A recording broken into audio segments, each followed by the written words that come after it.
రోజున ఈ రాష్ట్రంలో 10 మంది బీఆర్ఎస్ ఎమ్మెల్యేలు కాంగ్రెస్ పార్టీలో చేరిన విషయం 4 కోట్ల తెలంగాణ ప్రజానీకానికి తెలుసు.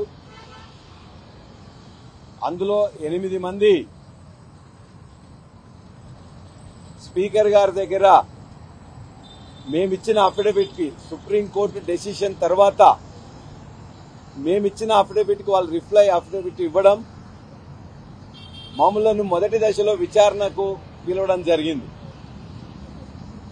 ఈ విచారణలో ఈ రోజున 4 ఎమ్మెల్యేలకు వ్యతిరేకంగా మొట్టమొదలు డాక్టర్ సంజయ్ గారు ప్రకాష్ గౌడ్ గారికి వ్యతిరేకంగా పిటిషన్ ఇవ్వడం జరిగింది. చింతా ప్రభాకర్ సంగారెడ్డి ఎమ్మెల్యే గారు,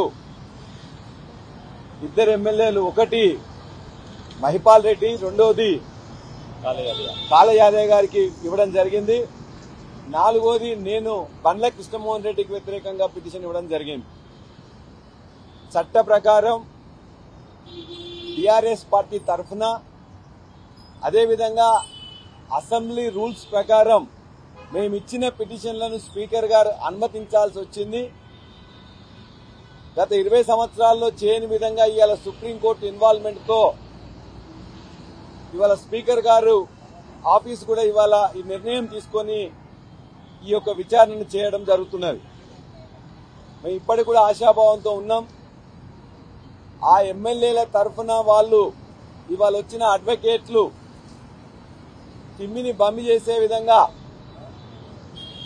చాలా అసందర్భమైన ప్రశ్నలు మమ్మల్ని అడిగినా కూడా మేము ఓపికగా సమాధానం చెప్పినాం.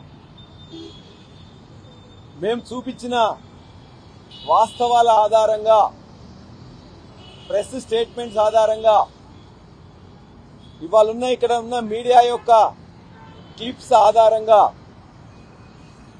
వారు మాట్లాడిన ఆడియోల ఆధారంగా మేము అన్ని సమర్పించినామని చెప్పి మేము భావిస్తున్నాం. అన్నిటికంటే మించి చట్టం ఏం చెప్తుందనేది ప్రజలందరికీ తెలుసు. అదేవిధంగా ఇవాళ ఇంత నిస్సిగ్గుగా కాంగ్రెస్ పార్టీ వాళ్ళందరినీ చేర్చుకొని కూడా ఇంకా వాళ్ళు మా దగ్గర చేరలేదని చెప్పి నాటకాడడం అనేది యావత్తు తెలంగాణ సమాజం ఇవాళ గర్హిస్తుంది, ఖండిస్తుంది.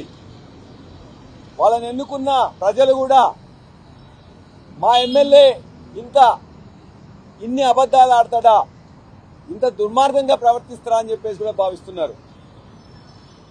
పార్టీ మారి ఇవాళ అన్నిటినీ కూడా అనుభవిస్తూ ఇంకా మేము పార్టీ మారలేదని చెప్పుకోవడానికి వాళ్ళు సిగ్గుచేటుగా ఉండాలి. దానికి మళ్ళీ ఒక అఫిడవిట్, దానికి ఒక అడ్వకేట్లు, దానికి మమ్మల్ని ఇలా క్వశ్చన్లు అడగడం చాలా దుష్టకరం.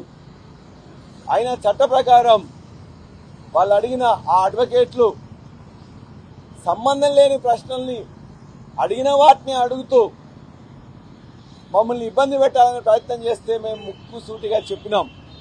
చట్ట ప్రకారం మేము ఆధారాల సహితంగా మేము ప్రజెంట్ చేసినాం. మేము ఇచ్చిన ప్రతి డిస్క్వాలిఫికేషన్ పిటిషన్ ఏదైతే ఉన్నదో అది అర్హమైంది. కాబట్టి ఖచ్చితంగా వీళ్లను డిస్క్వాలిఫై చేయాలి అని చెప్పేసి ఆ అడ్వకేట్లు అడిగిన దానికి మేము సమాధానం చెప్పడం జరిగింది.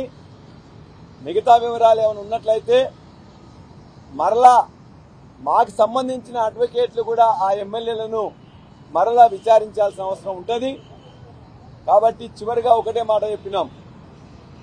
4 కోట్ల తెలంగాణ ప్రజలే కాదు, మా స్పీకర్ గారి సాక్షిగా, ఈ యొక్క అసెంబ్లీ సాక్షిగా, ఆ యొక్క నియోజకవర్గ ప్రజల సాక్షిగా వాళ్ళందరూ ఇలా ఏ పార్టీలో ఉన్నారని అందరికీ తెలుసు.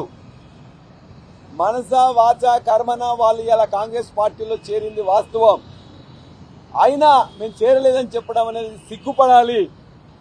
ఇవాళ రాజకీయ పార్టీల మీద విశ్వాసం సన్నగిల్లే విధంగా ఇవాళ కాంగ్రెస్ పార్టీ తెలంగాణ శాఖ చేస్తున్న ప్రయత్నాలు ఖండిస్తున్నాం.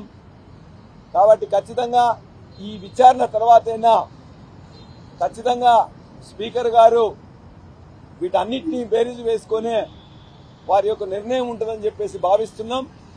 కాబట్టి ఖచ్చితంగా వారి యొక్క ఏదైతే పార్టీ మారిన వారి యొక్క సిగ్గులేనితనాన్ని, వాళ్ళు మారలేదని చెప్పడే కాంగ్రెస్ పార్టీ యొక్క దివాళకోరుతనాన్ని ఖండిస్తూ మేము మరొక్కసారి వారు చెప్తున్నాం, ఇప్పటికైనా ఖచ్చితంగా వాళ్ళు రాజీనామా చేసి ప్రజల్లోకి వెళ్లి ఒకవేళ అభివృద్ధి కావాలనుకుంటే మరలా కాంగ్రెస్ పార్టీ మీద నిజంగా మీకు విశ్వాసం ఉంటే గెలవండి అని చెప్పేసి కూడా డిమాండ్ చేస్తా ఉన్నాం.